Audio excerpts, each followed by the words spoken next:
মুক্তিযুদ্ধের এক অজানা কিন্তু গুরুত্বপূর্ণ অধ্যায়ের নাম মোহাম্মদ আতাউল গনি ওসমানী।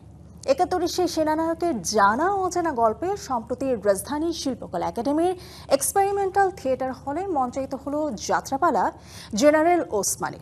পালাকার এম মজিদের রচনায় যে যাত্রাপালাটি পরিচালনা করেছেন তানভীর নাহিদ খান। মহান মুক্তিযুদ্ধে সেনানায়কের এই গল্প দেখতে শিল্পকলা এসেছিলেন রাজধানীর মঞ্চপ্রেমীরা।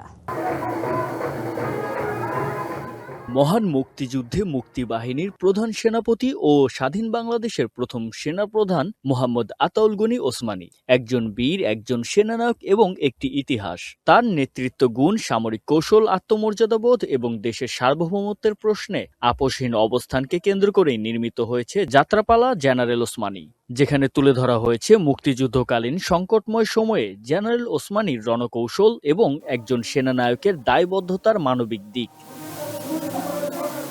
সম্প্রতি বাংলাদেশ শিল্পকলা একাডেমির এক্সপেরিমেন্টাল থিয়েটার হলে মঞ্চস্থ হয় যাত্রাপালাটি। শিল্পকলা একাডেমি রেপার্টরি যাত্রা ইউনিটের শিল্পীদের পরিবেশনায় জেনারেল ওসমানী শিরোনামে যে যাত্রাপালার পালাকর এম মজিদ এবং নির্দেশক তানভীর নাহিদ খান। অনুভূতি বলতে গেলে অনুভূতি চমৎকার। এটা আসলে এমন একটা আমাদের নাটক, একটা যাত্রাপালা, যেখানে আসলে পুরো দৃশ্যটিকে আসলে আমরা চোখের সামনে মুক্তিযুদ্ধের সময়ের সেই দৃশ্যগুলোকে আমরা দেখতে পাই। গ্রাম বাংলার ঐতিহ্যবাহী যাত্রাপালার আদলে নির্মিত এই পালা দেখতে এদিন শিল্পকলায় ছিল দর্শকদের ভিড়। ইতিহাস ও লোকজ শিল্পের সমন্বয়ে শিল্পকলার এই প্রযোজনাটি দর্শকদের দিয়েছে ভিন্ন মাত্রার এক অভিজ্ঞতা। খুব ভালো, প্রতি মাসে যাত্রা চাই। আমাদেরকে অনুপ্রাণিত করছে, আমাদেরকে খুবই অনেক ভালো আনন্দ দিয়েছে। সবাইকে ধন্যবাদ। আমাদের শেকড়ের সাথে এটার সম্পর্ক, সেই জায়গা থেকে যাত্রা দেখাতে সবসময় আনন্দের।